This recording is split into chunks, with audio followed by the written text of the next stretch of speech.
Hello there everyone and welcome back to Kerbal Space Program Better Than Starting Manned. We are here in the VAB and we're going to do a little design work over the next day or two. We got a lot of stuff to do if we're going to get a man on Minmus, and we better get to it. So here's project number 1.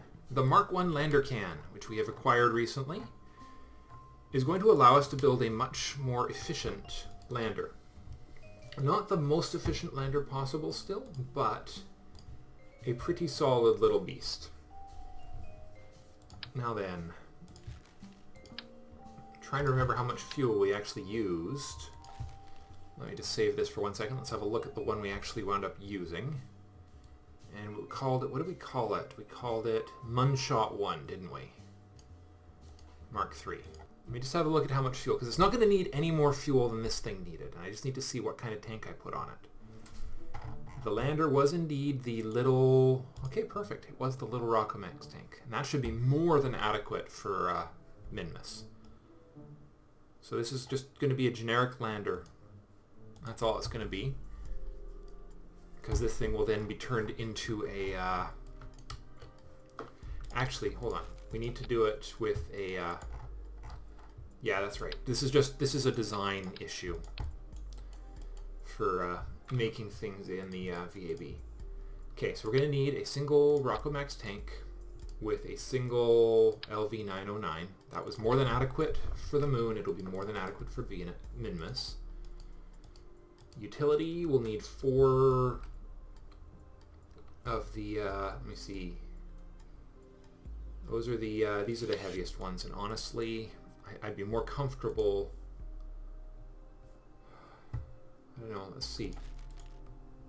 I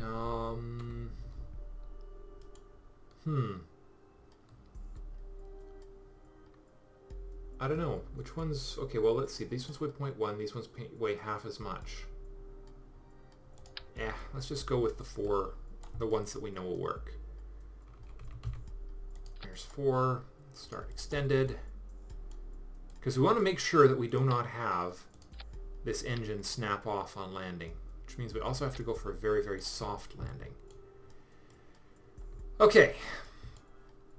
Now, obviously, the top of this thing is going to have a docking port on it.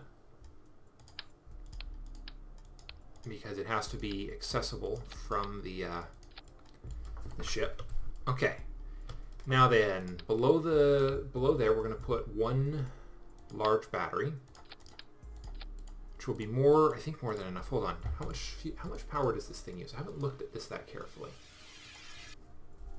Uses 14.85 per minute and 30 life support per minute. Carrying 7,200.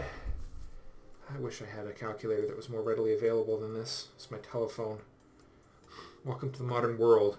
A calculator you can't find, but your phone is, you know, readily available. 7200 divided by 30 per minute means we have a 240 minute window. Times 14.85 per minute. We need 3,564 power to not run out of batteries before we run out of life support. And that says to me we actually need just a little bit more than that. And that little bit more could probably be delivered very carefully by, let's see, by 4 of these. Let's see, 400. Well, we're 3,200 and we need 3,500. Yeah, that would be more than enough right there. It would account for anything I've miscalculated on. Put that nice and low like that.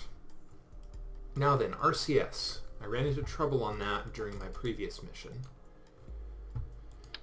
It was enough for this thing, but what it wasn't was enough to... where can I put that? I can put those right above the landing... No, can't put them right above the landing legs. It would be nice, but... I want to put RCS...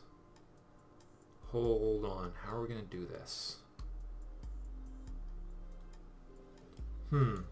Symmetry. Very, very dangerous thing. Because if I do that... here we go. I have a solution. First things first. Batteries.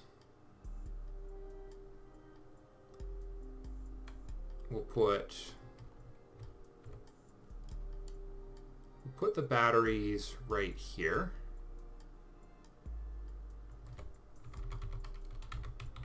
Let me see, it's that way. So we need to go. Okay, and these are going to actually tuck right up here around the top. If I do that, they are nicely out of my way. Right?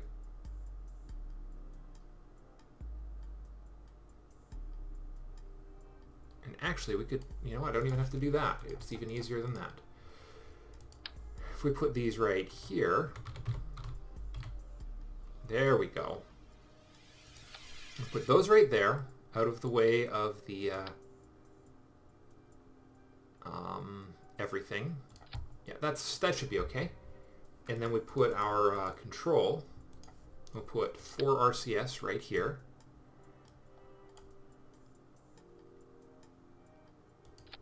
And 4 RCS. No, that's not going to work because of landing legs. Actually, this might work.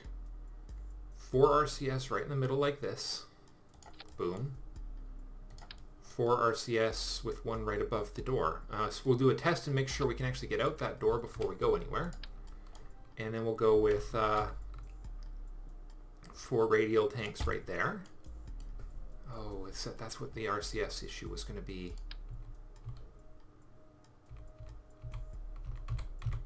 There's our 8. No, I do only want 4. If I offset, I mean, I am so obsessive compulsive when it comes to symmetry. Drives me a little batty when I can't get something. Maybe if I go with try. Actually, that could work. If I go with 6, that could work just fine. That'll give me a little bit more precise control.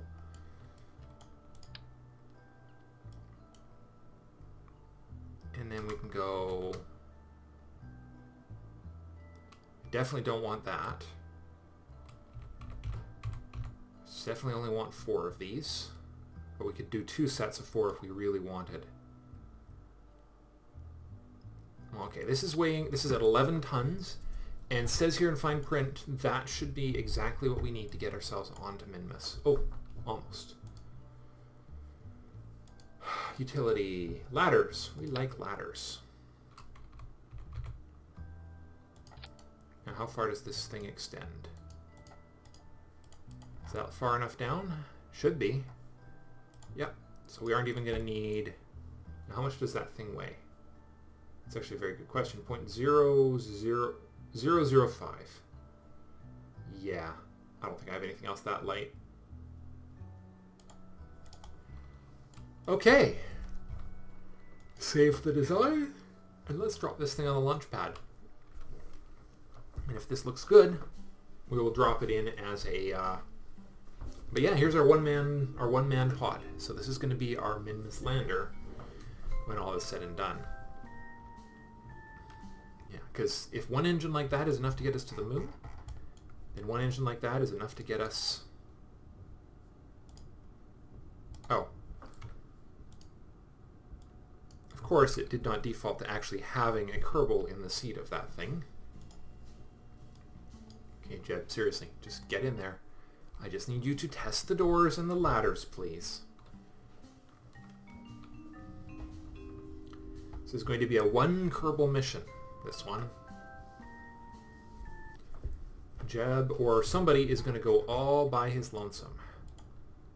Stand the ladder, go on an EVA. No. Let go. There we go.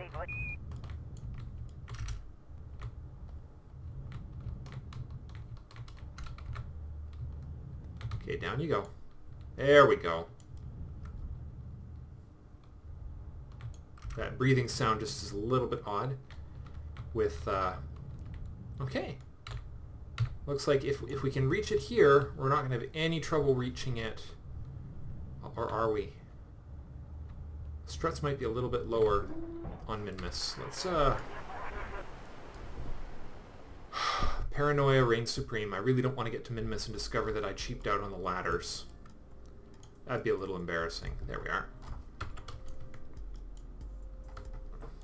So let's not cheap out on the ladder.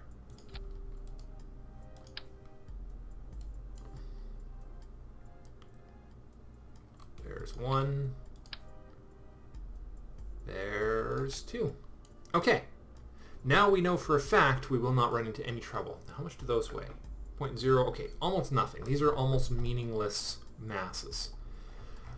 Okay, I think that is going to do the job. If there was a way I could get one of these probe cores on there permanently, I would do it. But just the design, there's just no way to do it cleanly. If I had a really, really super duper crazy flat one, we'd be good to go. Subassemblies. Hello, new subassembly. Lander Mark III. Okay, there we go. Okay, so we need to figure out how big our payload is going to be. So let's save this as man to Minmus.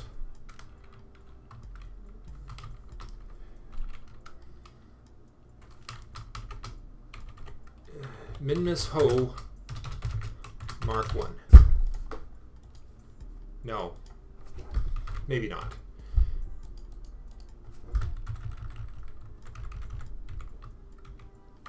Yeah. Onward Minmus. Sure, why not? Terrible name, but... Alright. So first things first, these are going to be retracted. And then we're going to need a probe core right on top of that. Or not a probe core, but a clampatron. We'll go right there, and then immediately above that clampatron has to be the big man can, the Mark 1 command pod, and a heat shield. 2.5 meter heat shield. That looks right. And then, okay, so there is our lander and our return component. We are up to 17 tons so far. There it is. And as it is designed right now, we aren't going to have to worry about... Oh, next piece.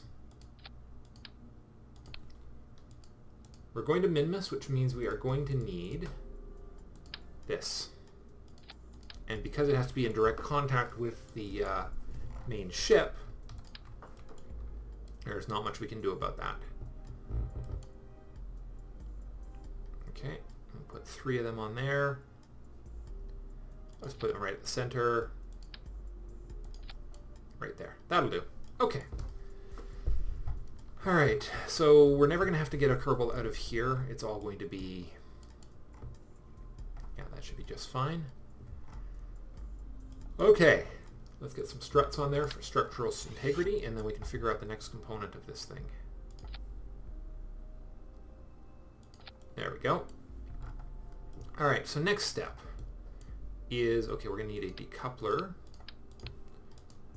Got to remember, decouplers have lots of power to them. It's going to be a, it doesn't really matter what kind of decoupler it is. Although with the size this ship's going to be, I suppose not having it completely floppy might be a good bet. Although I've got exactly the wrong probe core as my core of this ship, dang it.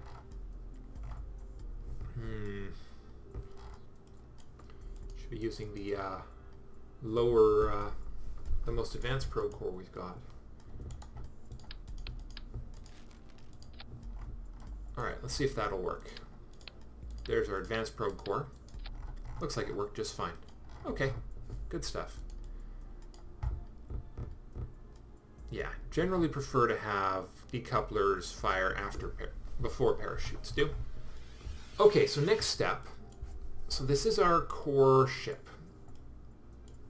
the next piece is going to be the solar array, I think. Yeah. So, sunshine for this ship. We've got, alright, so this is using power based on a Kerbal.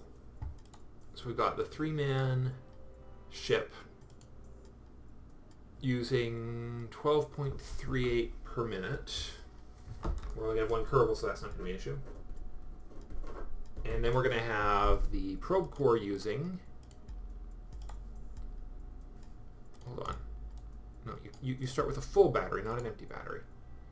Uses 2.48 per minute. Okay. The lander won't be active at all because it only operates when there's a Kerbal inside.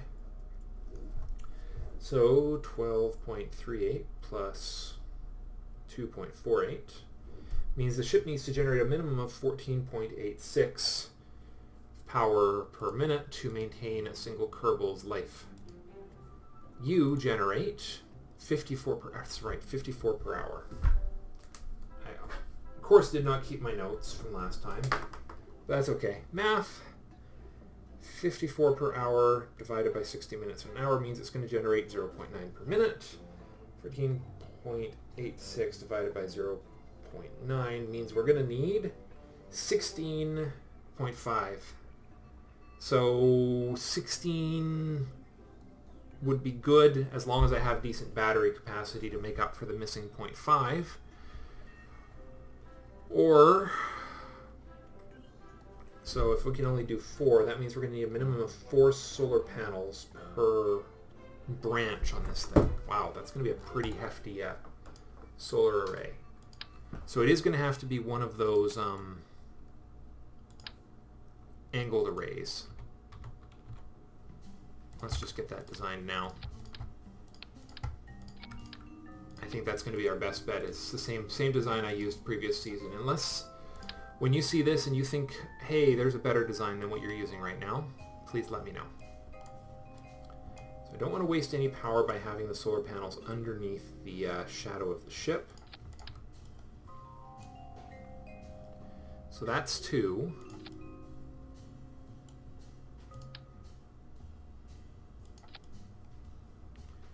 And then we're going to need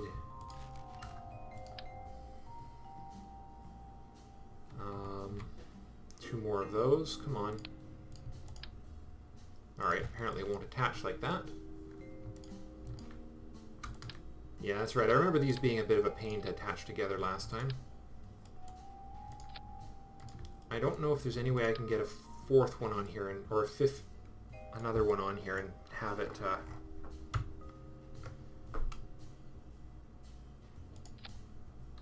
Alright, there's that one.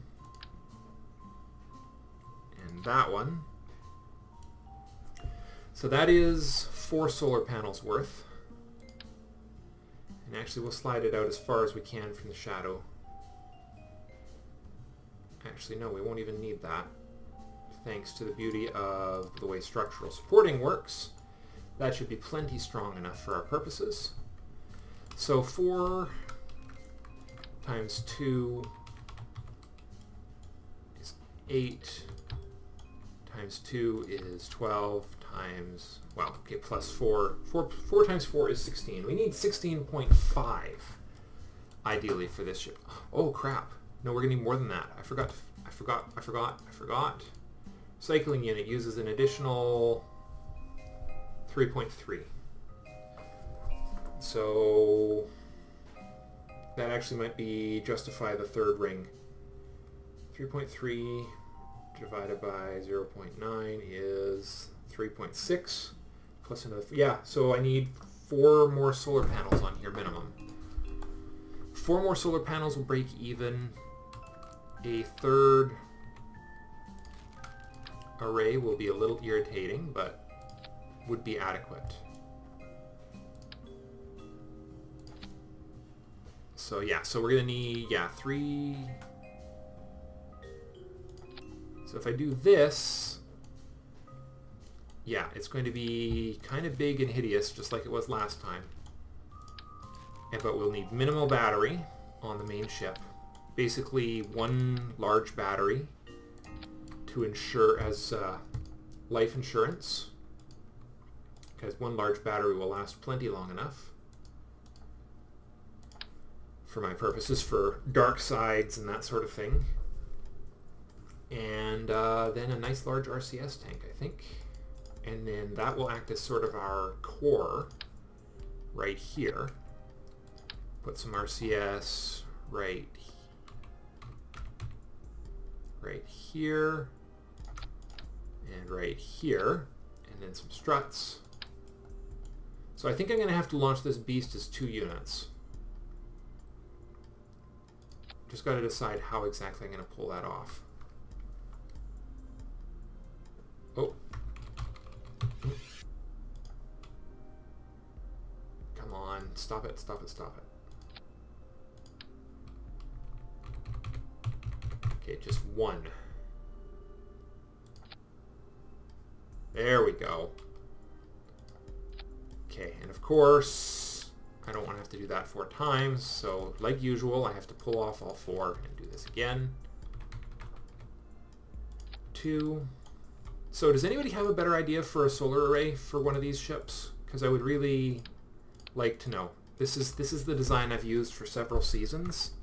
I used this exact design last season, and I'm not entirely sure if I'm thrilled with it or not. Is there any better way to do what I'm trying to do here?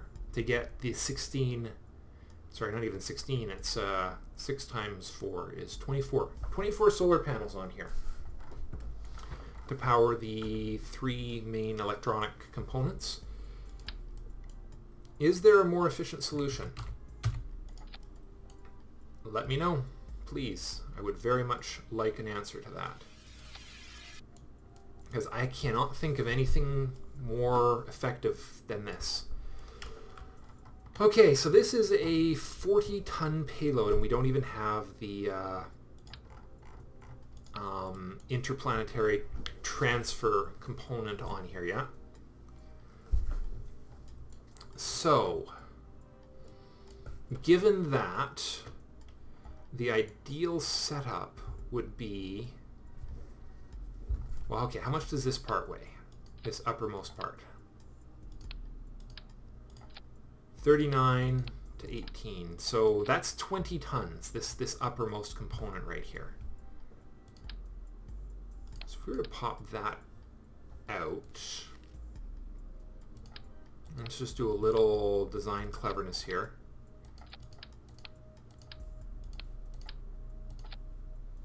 Come on. Oh, man. Really? Okay.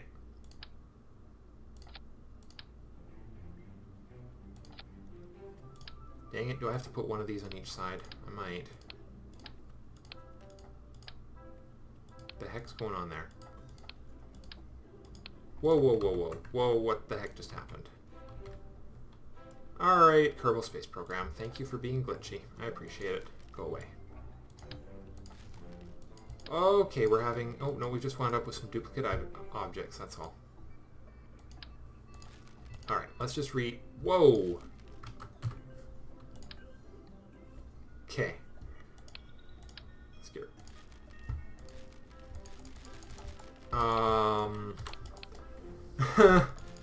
Kerbal Space Program, you've gone insane on me. Alright, I will be right back. Okay, so here's the score. This rig right here weighs 20 tons already, and we haven't even put fuel for the interplanetary transfer on it yet. So, if we were to do... Let's see, how much would we need? If this, let's say that this is the piece we want to send. And we want to just add 2 parts to this. A decoupler and a docking port. Actually, no, we don't even want... Yeah, no, we want a decoupler and a docking port. Okay.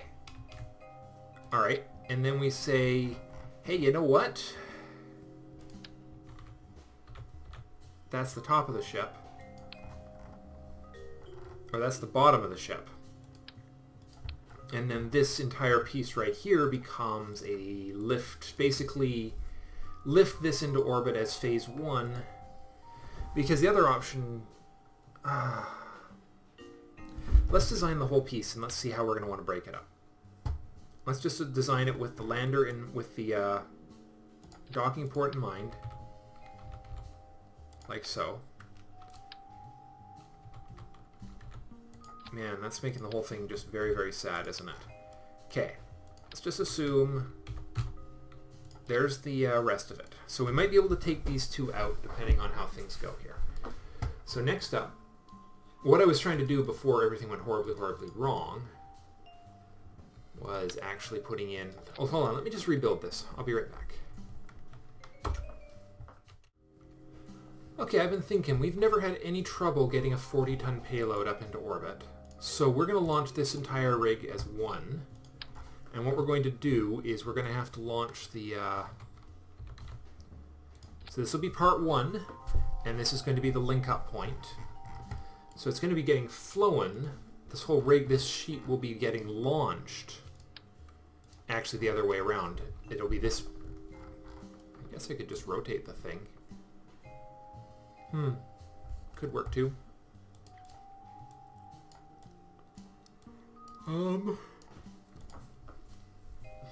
Would it be easier to maneuver if I fussed around? No, you know what? I don't want to be fussing around with it. So this will be the top of the ship. So the whole rest of this thing is going to launch like that. And this will be the manned launch. So this is going to be another docking nightmare, as I like to call it. But yeah, we'll launch it like this. We'll throw a docking port, and then we'll throw a nice solid. Only catch is that those 40-ton launches have been fueled launches, haven't they? I'm really determined to get the manned mission up there this time. The landing, actually get a landing as well. Oh, come on. Really? Will you just let me link these two things up? I mean, seriously, it's not that hard. There we go. Oh, I don't know why it's being so goofy on me today. There, okay.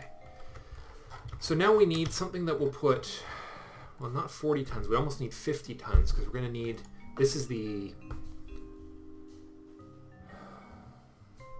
just thinking. Actually, I could take the, no, I need the RCS there as a structural component, don't I? So I'm going to need a second docking maneuvers RCS tank here. Makes it 42 tons. That's actually still not out of the question. But then we're also going to need, so it'll be in orbit, but it's going to have minimal maneuverability at this point. So the other part of the ship is going to have to be much, much more maneuverable. We're going to need some right there too. Okay. So then we're going to need just a small tank of basically maneuvering fuel, because this isn't going to have to take it anywhere. So I think one Poodle engine should do the job, because this is just going to be for orbital maneuvering and nothing else. Okay, so there's our payload, 53 tons. That's a little heavier than I would have liked. So that's the manned payload. Now, I have the best launcher I have right now in terms of my sub-assemblies. I have one that I think is rated to 50 tons. So it could probably do the job on this mess right here. That's this one with the ejectable. And what I could do is just add a little bit more fuel to stage 1. That would probably take care of most of my issues. Yeah, and I'm not going to be dealing with anything that's going to be a worry with the power there, so all we need now is a decoupler.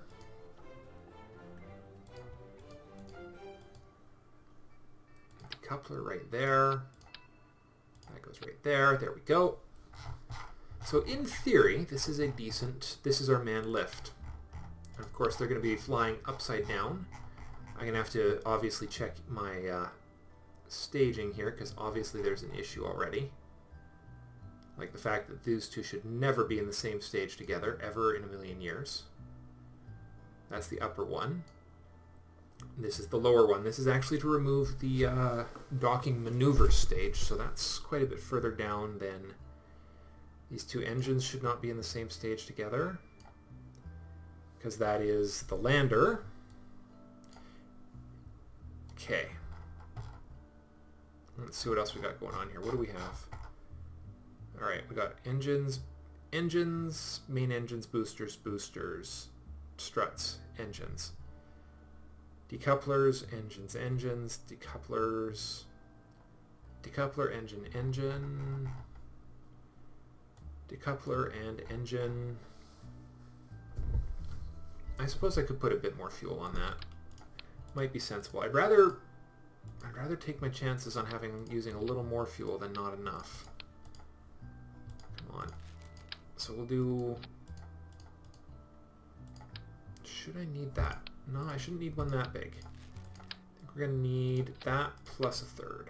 I think that will be enough for the purposes of docking. And that can go right there. We're not going to have any extra batteries on here because we've got solar panels and we've got a 3200 battery pack that will be being charged by said solar panels. 6 times 4, 24. Yeah, that's the right number. Okay. All right, and then what we're going to have to do is design... Yeah, I think this is going to be the mission profile. It is going to have to be... If I'm going to do the lander as well as the first orbiting observations, I'm going to need to go with a robust... I'm going to need to go with a double launch here. So I'm going to have to put the... Since life support is the limiting factor, I'm going to have to put the launch... Obviously put the main ship component in first. And we need a ship component that can move 50 tons of material to Minmus. So I'm going to leave it there because I want your thoughts on exactly how much fuel I'm going to be looking at to get this to Minmus. This is our payload. This is the Minmus probe itself. Everything else down here is just the lifting stage to put this mess into orbit and dock it with the other half. So how much fuel do you guys think I need to get 40 tons of payload to Minmus? Give me your thoughts. Some of you are really, really much better at this math than I am, and I cannot. Right now I'm just sitting here being tired. I cannot put my finger on it. But please let me know. I value your feedback very, very much. And let me know if I've missed anything, if you got any questions, queries, concerns about the design. I look forward to hearing from you. Thanks for watching. I'll see you next time.